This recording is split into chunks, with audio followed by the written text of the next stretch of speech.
여러분, 안녕하세요. 오늘은 정말 중요한 이야기를 하나 들려드리려고 합니다. 지난주에 제 지인 한 분이 전화를 하셨어요. 목소리가 떨리더라고요. 무슨 일이냐고 물었더니 이런 이야기를 하시는 겁니다. 엘리베이터가 고장 났는데 나 혼자 23층에서 3일을 갇혀 지냈어. 처음엔 농담인 줄 알았습니다. 하지만 그분은 정말 진지하셨어요. 관리사무소에 전화해도 수리기사가 바로 오지 않았고 계단으로 내려가려니 무릎이 아파서 한 층도 내려갈 수가 없었대요. 결국 냉장고에 있던 음식으로 버티다가 3일 만에 엘리베이터가 고쳐졌다고 하더군요. 여러분, 혹시 이런 경험 있으신가요? 아니면 주변에 이런 분 계신가요? 엘리베이터 고장으로 발이 묶이신 분, 택배를 현관 앞까지 올려달라고 부탁하기 미안해서 그냥 아래층까지 내려가시는 분. 오늘 제가 이 영상을 준비한 이유는 바로 이겁니다. 왜 많은 노년층 분들이 고층 아파트를 떠나고 있는가? 왜 평생 모은 돈으로 산 아파트가 노후에는 감옥처럼 느껴지는가? 혹시 지금 고층 아파트에 사시는 분이라면 이 영상을 끝까지 보시길 권합니다. 아직 젊으신 분들도 부모님이 고층에 사신다면 꼭 함께 보시길 바랍니다. 오늘 이 영상을 끝까지 보시면 여러분의 노후 주거 계획이 완전히 바뀔 수 있습니다. 지금부터 시작하겠습니다. 자, 이제 본격적으로 이야기를 시작해 볼까요? 첫 번째로 말씀드릴 내용은 바로 엘리베이터입니다. 여러분, 엘리베이터 없이 고층 아파트에 산다는 게 상상이 되시나요? 아마 상상만 해도 아찔하실 겁니다. 그런데 이게 상상이 아니라 현실이 되는 경우가 생각보다 많습니다. 실제로 서울의 한 25층 아파트에 사시는 75세 할머니 이야기를 들려드릴게요. 이분은 무릎 관절이 안 좋으셔서 병원을 자주 다니셔야 했어요. 그런데 어느 날 아침 병원 가려고 현관문을 나서는데 복도에 이런 안내문이 붙어 있더래요. 엘리베이터 고장. 수리 중. 이틀 소요 예정. 이틀이요? 이 할머니는 결국 병원 예약을 취소하셨대요. 계단으로 25층을 내려간다. 무릎이 성한 젊은 사람도 힘든 일인데 관절염이 있는 70대 어르신에게는 불가능에 가까운 일이죠. 그런데 여러분, 이게 특별한 경우일까요? 아닙니다. 한국승강기안전공단의 자료를 보면 전국의 아파트 엘리베이터 중 1년에 한 번 이상 고장이 나는 경우가 전체의 30%가 넘습니다. 10개 중 3개는 1년에 한 번씩 고장이 난다는 뜻이에요. 특히 준공된 지 15년 이상 된 아파트는 이 비율이 50%까지 올라갑니다. 그리고 수리 기간도 문제입니다. 간단한 고장은 하루 이틀이면 되지만 부품을 교체해야 하는 경우에는 일주일도 넘게 걸리는 경우가 있어요. 상상해 보세요. 일주일 동안 20층, 30층에 갇혀 지낸다는 걸. 젊은 사람도 힘든데 관절이 안 좋은 어르신들은 어떻게 버티실까요? 한 90대 아파트에 사시는 83 할아버지는 이렇게 말씀하셨어요. 엘리베이터가 고장 나면 나는 그냥 집에 갇힌 죄수가 되는 거야. 나갈 수도 없고 누가 와줄 수도 없고. 정말 가슴 아픈 말씀이죠. 그런데 엘리베이터 문제는 고장만이 아닙니다. 혹시 엘리베이터 안에 갇혀본 경험 있으신가요? 저는 한 번 있는데요. 정말 공포스럽더라고요. 10분 정도 갇혀 있었는데 그 10분이 1시간처럼 느껴졌어요. 그런데 노년층 분들에게 이런 상황은 단순한 불편을 넘어서 생명과 직결된 문제가 될 수 있습니다. 심장이 약하신 분들은 갇혀 있는 동안 공황 상태에 빠질 수 있고 이게 심장 발작으로 이어질 수도 있어요. 실제로 2023년에 부산의 한 아파트에서 78세 어르신이 엘리베이터에 갇혔다가 심장마비로 돌아가신 사례도 있었습니다. 엘리베이터 안에서 30분 동안 갇혀 계셨는데 구조됐을 때는 이미 의식이 없으셨대요. 여러분, 이게 남의 일 같으신가요? 고층 아파트에 사신다면 이건 언제든 일어날 수 있는 일입니다. 그리고 또 하나, 계단 이용의 위험성도 말씀드려야겠네요. 엘리베이터가 고장나면 어쩔 수 없이 계단을 이용해야 하는데 이게 노년층에게는 정말 위험합니다. 대한정형외과학회의 연구에 따르면 65세 이상 어르신의 낙상 사고 중 40%가 계단에서 발생한다고 해요. 특히 고층 아파트 계단은 더 위험합니다. 왜냐하면 층수가 많다 보니 계단을 자주 이용하지 않아서 손잡이도 닳아있고 조명도 어두운 경우가 많거든요. 그리고 급하게 내려가다가 발을 헛디디면 그대로 굴러떨어질 수 있습니다.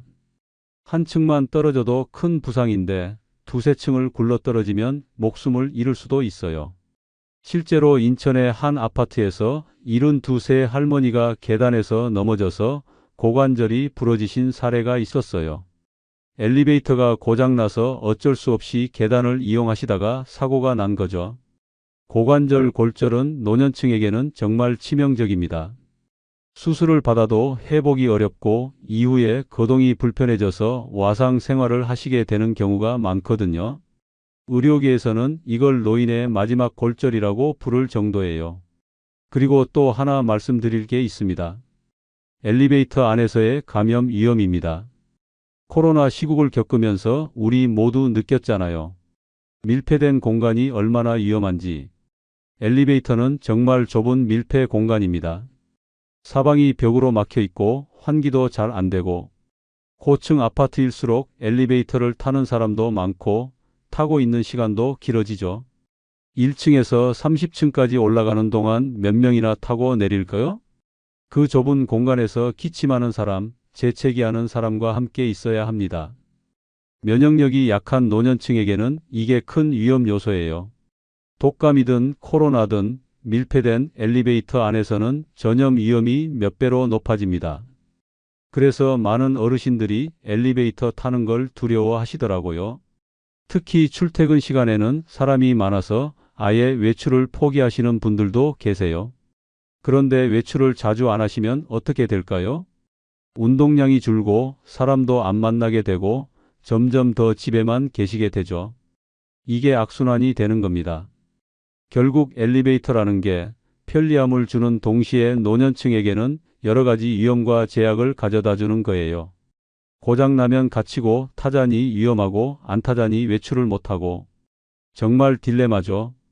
그래서 많은 분들이 이렇게 말씀하세요. 젊었을 땐 높은 층이 좋았는데 나이 드니까 이게 감옥이 되더라. 정말 공감이 가는 말씀입니다. 그럼 이제 두 번째 이야기로 넘어가 볼까요?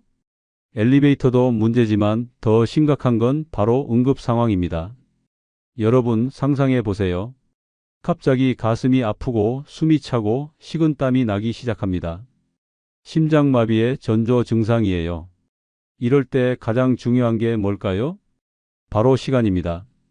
골든타임이라는 말 들어보셨죠?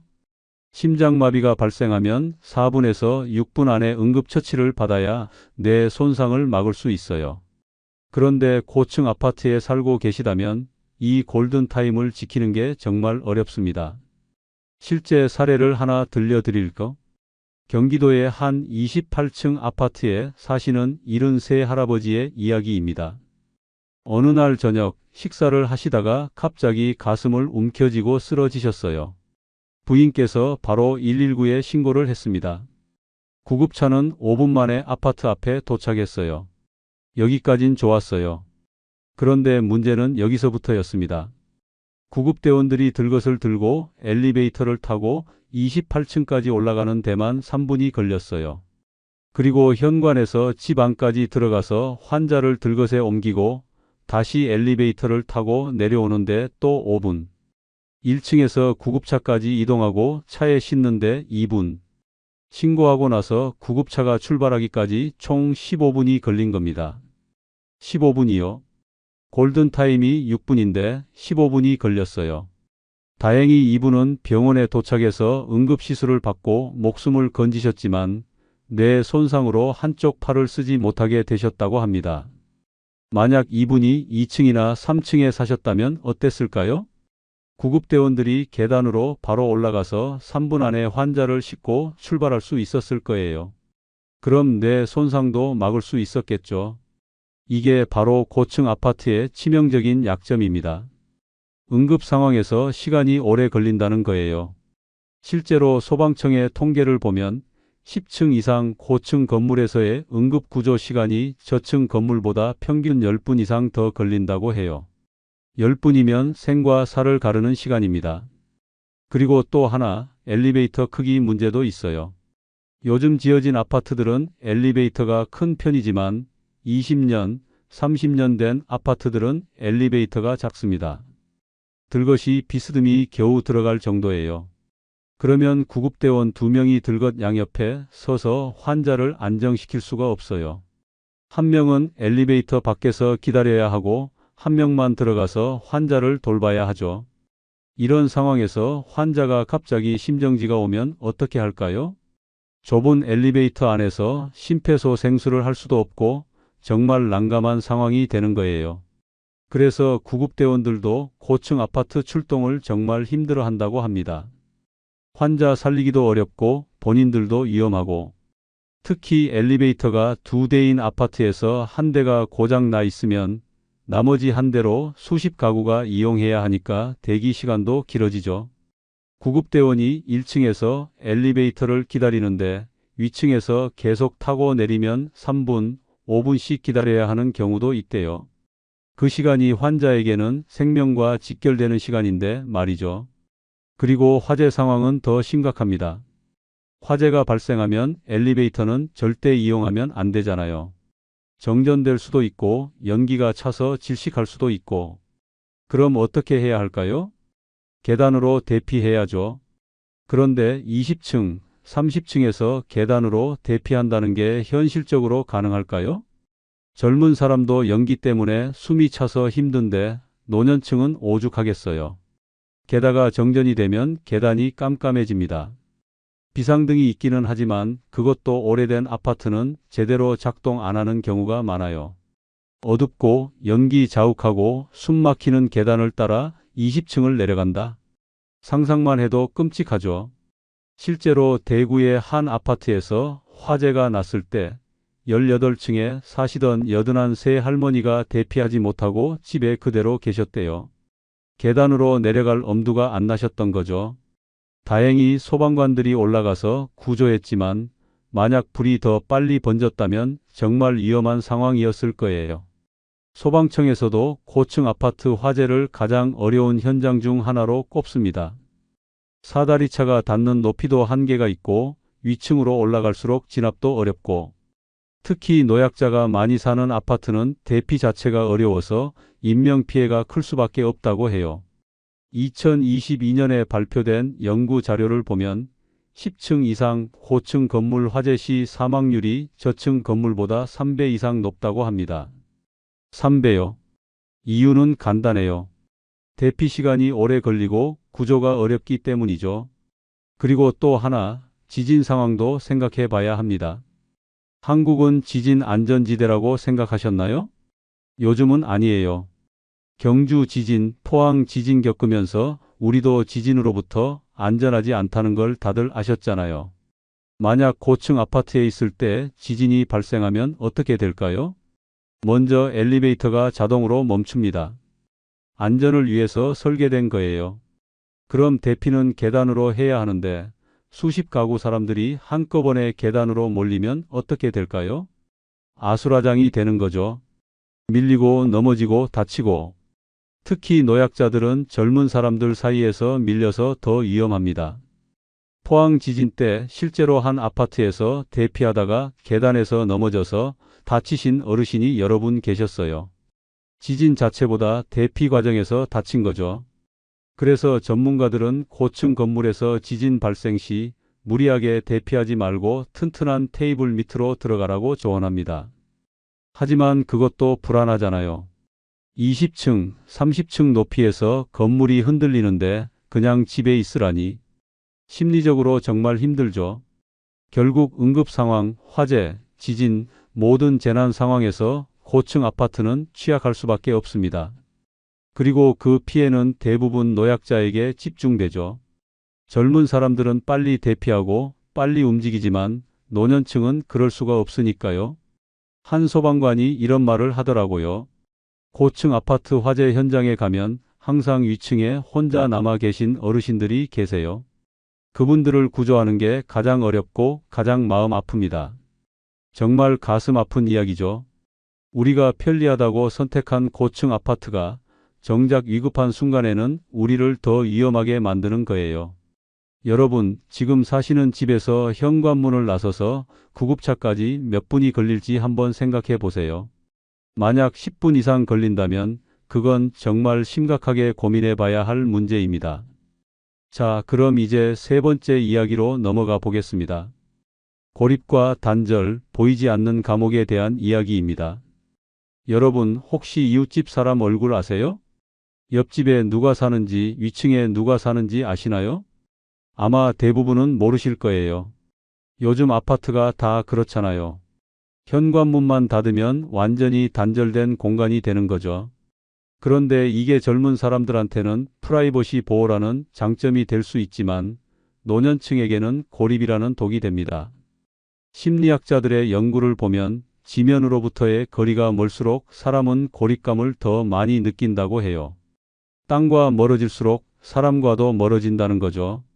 실제로 영국의 한 대학에서 진행한 연구가 있습니다. 5층 이상 고층에 사는 사람들과 2층 이하 저층에 사는 사람들의 우울증 발생률을 비교했는데요. 결과가 놀라웠어요. 고층 거주자의 우울증 발생률이 저층 거주자보다 40%나 높았다고 합니다. 왜 그럴까요? 여러 가지 이유가 있겠지만 가장 큰 이유는 바로 이웃과의 교류 감소예요.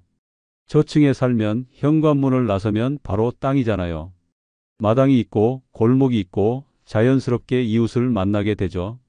아침에 나가다가 옆집 할머니 만나면 안녕하세요 인사하고 오늘 날씨 좋네요 이런 이야기 나누고 별것 아닌 것 같지만 이런 작은 교류가 정말 중요합니다. 특히 나이 드신 분들한테는요. 그런데 고층 아파트는 어떤가요? 현관문 나서면 복도예요.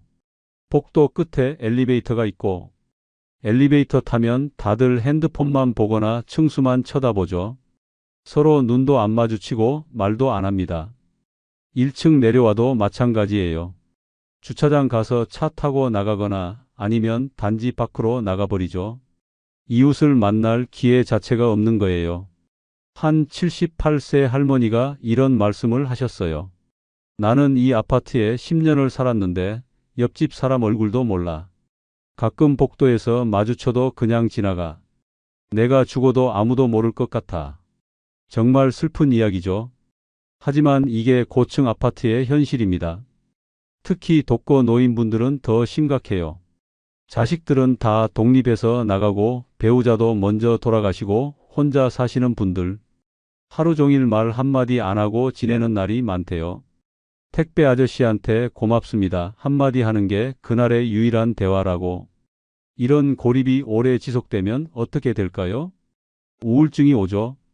말도 안 하고 사람도 안 만나고 집에만 있으면 점점 생각이 부정적으로 변합니다.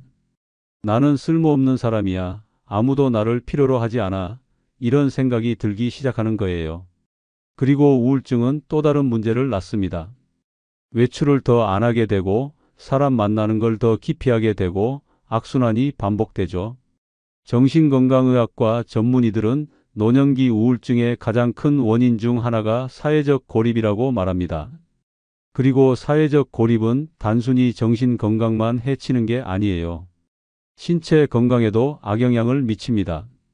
미국의 한 연구에서는 사회적 고립이 하루에 담배 15개비를 피우는 것만큼 건강에 해롭다는 결과가 나왔어요. 담배 15개비요.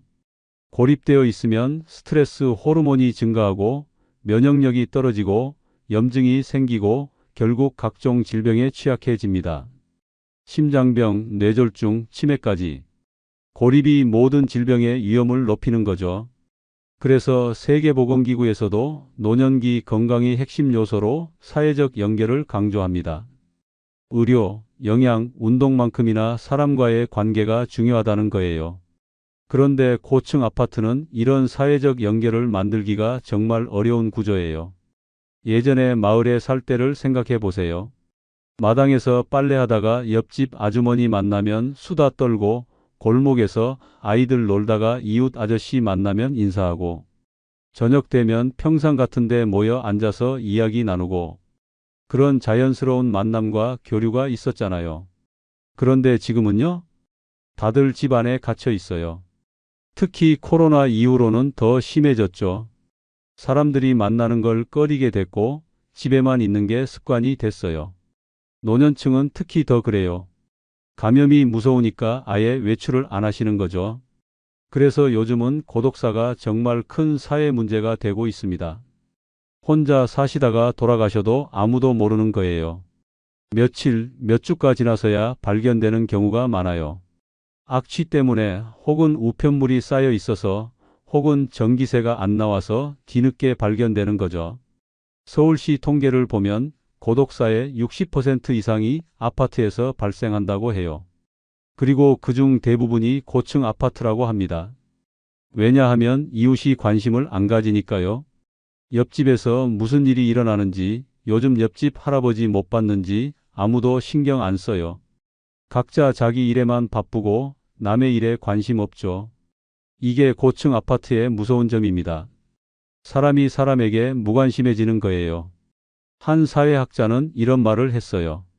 고층 아파트는 수직으로 쌓인 고립의 탑이다.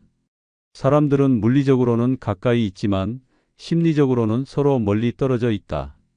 정말 적절한 표현인 것 같아요. 벽 하나 사이에 사람이 살고 있지만 그 벽이 마치 세상의 끝처럼 느껴지는 거죠. 그럼 어떻게 해야 할까요? 고층 아파트에 살면서도 이웃과 교류할 방법이 있을까요? 물론 노력하면 가능하긴 해요. 아파트 커뮤니티 프로그램에 참여한다든지 동호회 활동을 한다든지. 하지만 이것도 건강하고 활동적인 사람들 이야기예요.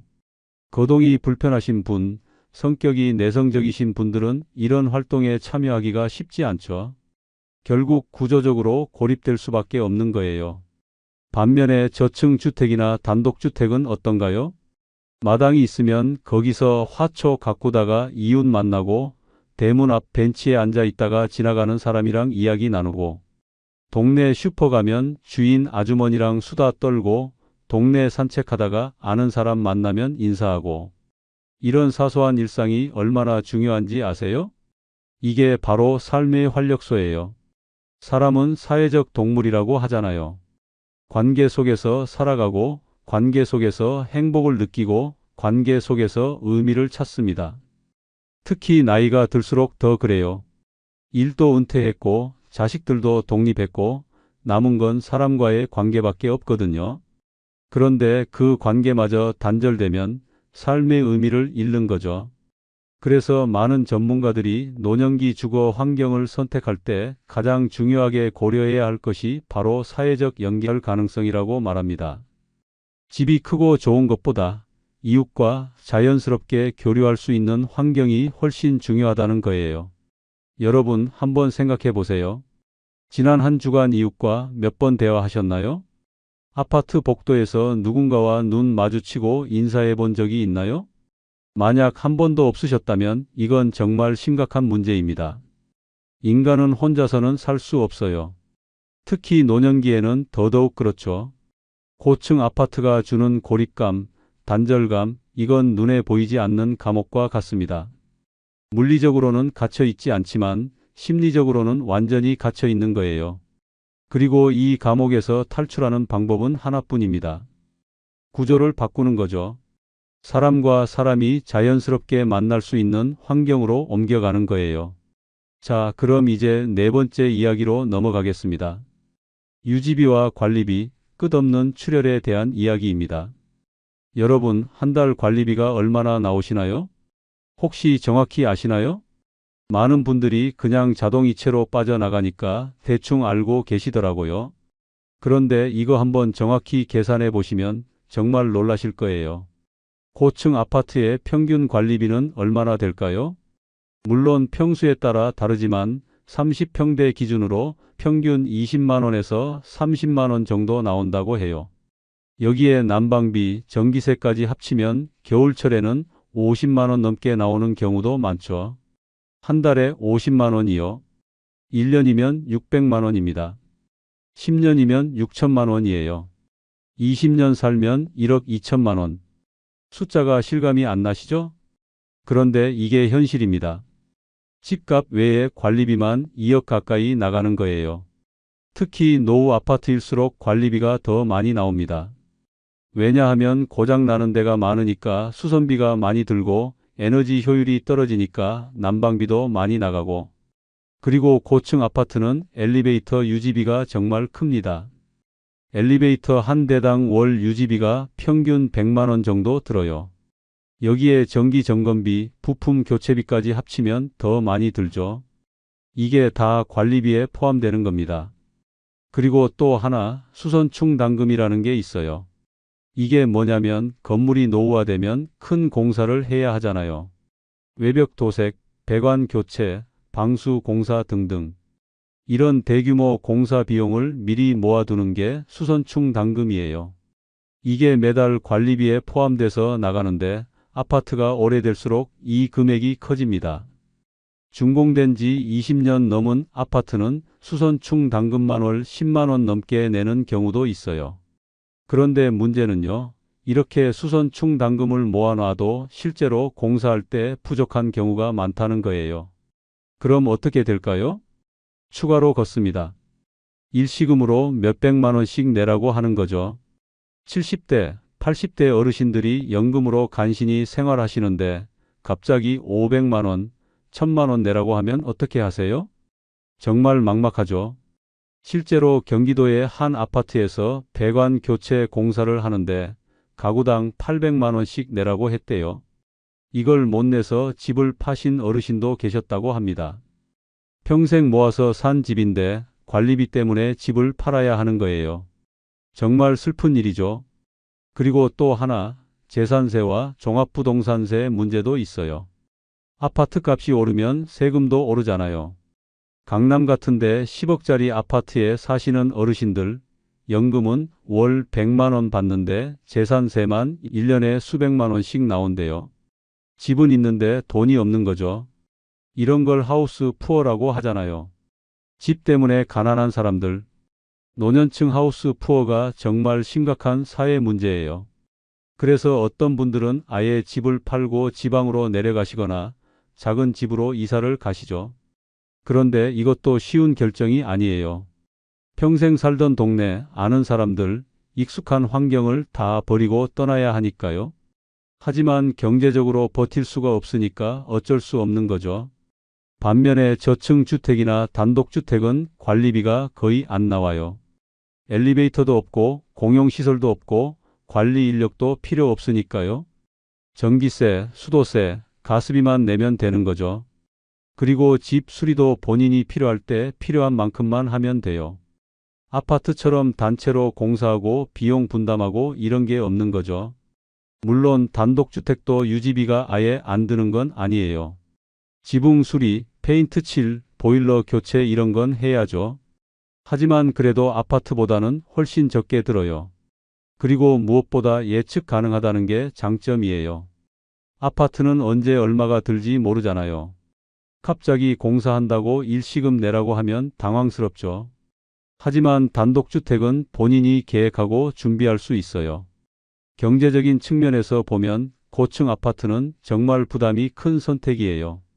특히 수입이 고정된 노년층에게는요.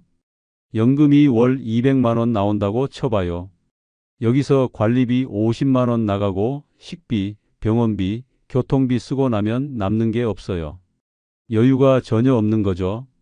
그런데 만약 관리비가 10만 원만 나온다면 어떨까요? 한 달에 40만 원이 절약되는 거예요. 1년이면 480만 원, 10년이면 4,800만 원.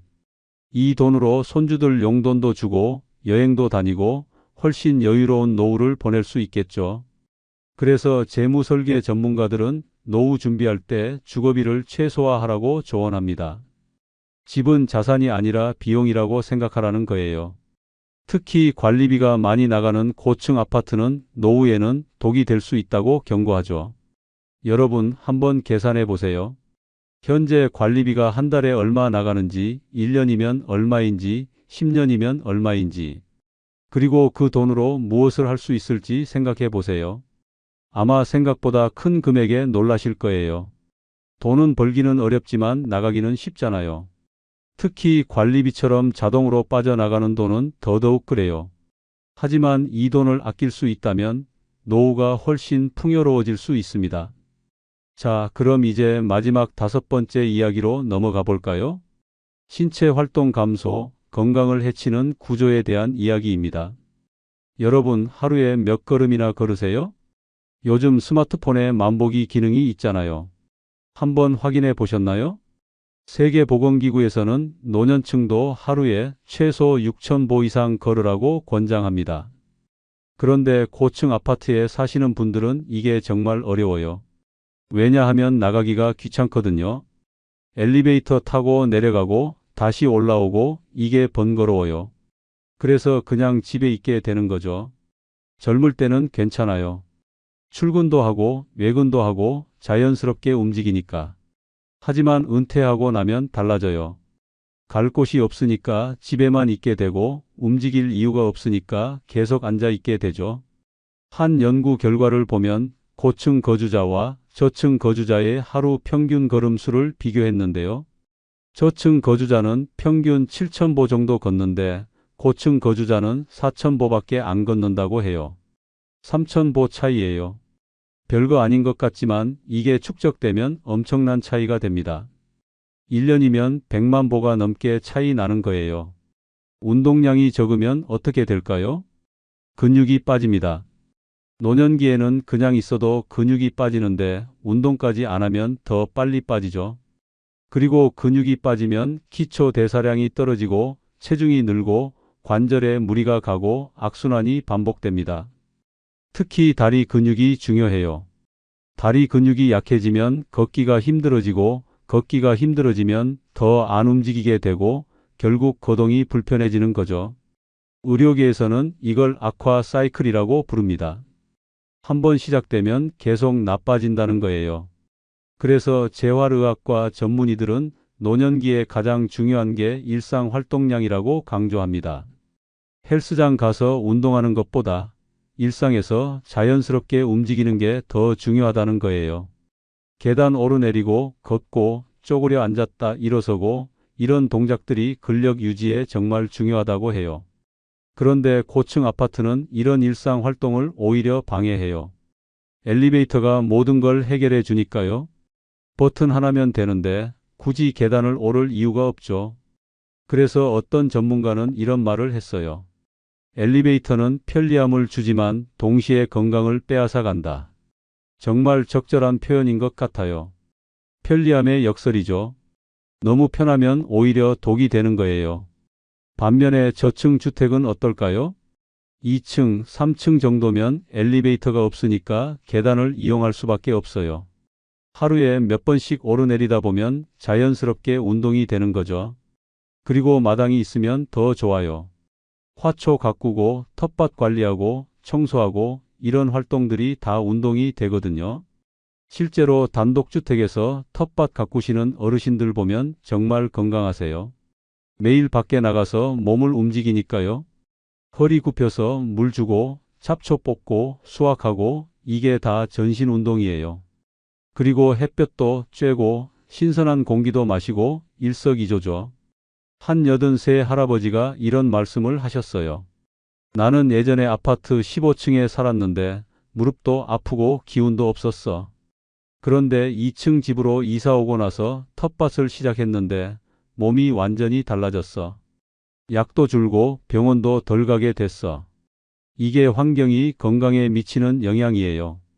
같은 사람인데 환경만 바뀌어도 건강이 달라지는 거죠. 그리고 또 하나, 뼈 건강 문제도 있어요. 뼈를 튼튼하게 하려면 두 가지가 필요해요. 칼슘과 비타민 D. 칼슘은 음식으로 섭취할 수 있는데 비타민 D는 햇볕을 쬐어야 만들어져요. 그런데 고층 아파트에 살면 햇볕 쬐기가 쉽지 않아요. 베란다에 잠깐 나가봤자 유리창 너머로 들어오는 햇볕은 효과가 없거든요. 직접 피부에 닿아야 비타민 D가 만들어지는데 밖에 나가야 하는데 나가기가 귀찮으니까 안 나가게 되는 거죠. 그럼 비타민 D가 부족해지고 뼈가 약해지고 골다공증이 생기고 작은 충격에도 골절이 되는 거예요. 노년기 골절은 정말 위험합니다. 특히 고관절 골절은 생명과도 직결되죠. 그래서 의사들은 노년층에게 매일 30분 이상 햇볕을 쬐라고 권장해요. 그런데 고층 아파트에 살면 이게 쉽지 않다는 거예요. 반면에 마당 있는 집에 살면 마당에 나가서 의자에 앉아 있기만 해도 햇볕을 쬐을 수 있어요. 책 읽으면서, 차 마시면서 자연스럽게 비타민 D를 만드는 거죠. 이런 작은 차이가 10년, 20년 쌓이면 정말 큰 차이가 돼요. 건강한 노년과 병든 노년의 차이가 되는 거죠. 그리고 또 하나, 정신 건강에도 신체 활동이 중요해요. 운동하면 엔도르핀이 나와서 기분이 좋아지잖아요. 우울증 예방에도 운동이 정말 효과적이라고 해요.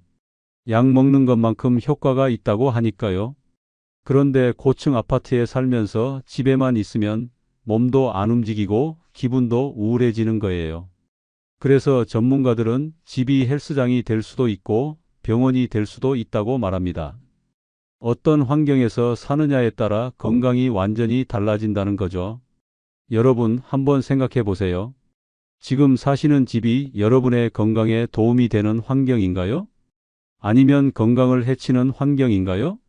매일 자연스럽게 움직이게 만드는 집인가요? 아니면 계속 앉아있게 만드는 집인가요? 이게 정말 중요한 질문이에요. 왜냐하면 노년기 건강은 거창한 운동 프로그램이 아니라 바로 이런 일상의 작은 활동들로 결정되니까요. 계단 한층 오르는 것, 마당에 나가서 햇볕 쬐는 것, 화분에 물 주는 것, 이런 사소한 활동들이 모여서 건강한 노년을 만드는 거예요. 그런데 고층 아파트는 이런 활동들을 하기 어려운 구조예요. 모든 게 너무 편해서 오히려 건강을 해치는 거죠. 자, 여기까지 5가지 이유를 말씀드렸습니다. 엘리베이터 의존의 위험, 응급 상황 대응의 어려움, 사회적 고립과 단절, 끝없는 관리비 부담, 그리고 신체 활동 감소. 이 5가지가 바로 노후의 고층 아파트가 지옥이 되는 이유예요. 물론 고층 아파트에도 장점은 있어요. 전망도 좋고 소음도 적고 사생활 보호도 되고 젊었을 때는 이런 장점들이 정말 매력적이죠. 하지만 나이가 들면 우선순위가 바뀝니다. 전망보다는 안전이 중요하고 사생활보다는 이웃과의 교류가 중요하고 편리함보다는 건강이 중요해지는 거예요. 그래서 많은 노년층 분들이 고층 아파트를 떠나고 있는 겁니다. 이제 여러분께 실천할 수 있는 몇 가지 조언을 드리고 마무리하겠습니다. 첫째, 현재 주거지의 응급 접근성을 확인해 보세요. 현관문에서 구급차까지 몇 분이 걸리는지, 계단으로 대피할 수 있는지, 엘리베이터 고장 시 대책이 있는지, 이런 것들을 점검해 보시고 만약 10분 이상 걸린다면 이사를 고려해 보시는 게 좋습니다. 둘째, 월 관리비를 계산해 보세요. 한 달, 1년, 10년치를 계산해 보시고 이게 연금 대비 몇 %인지 확인해 보세요. 만약 30% 이상이라면 경제적으로 부담이 큰 거예요. 더 저렴한 곳으로 이사하는 걸 고려해 보세요. 셋째, 일상 활동량과 이웃 교류 빈도를 체크해 보세요. 하루에 몇 걸음 걷는지, 일주일에 이웃과 몇 번 대화하는지. 만약 걸음수가 5,000보 이하이고 이웃과 대화가 일주일에 한 번도 없다면 이건 정말 심각한 문제예요. 환경을 바꾸셔야 합니다. 그럼 어떤 곳으로 이사를 가야 할까요? 전문가들이 추천하는 노후 최적의 주거 형태는 이렇습니다.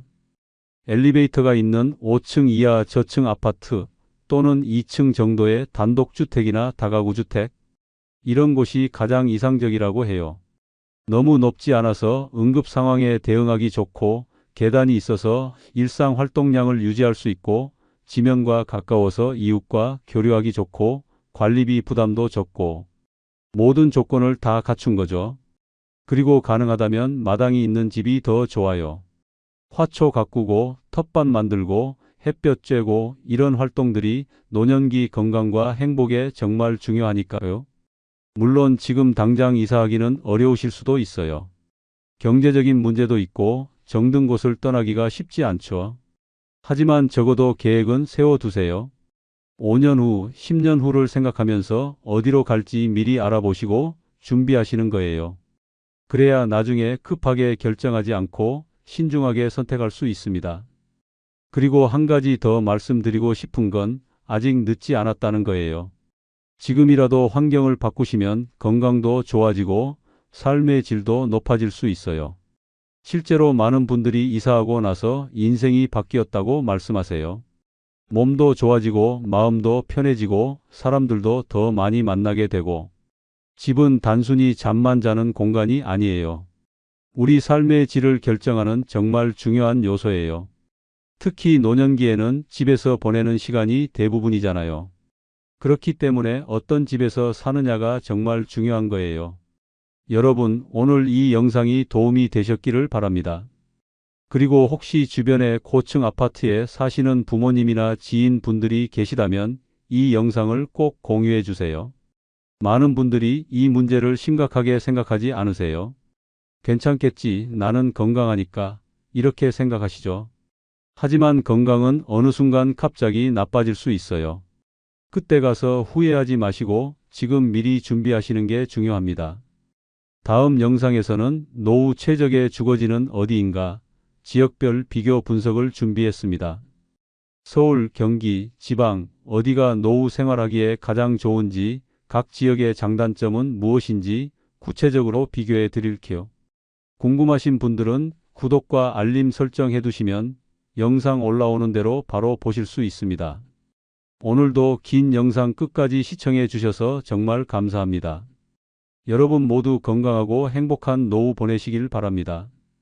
그럼 다음 영상에서 또 뵙겠습니다. 감사합니다.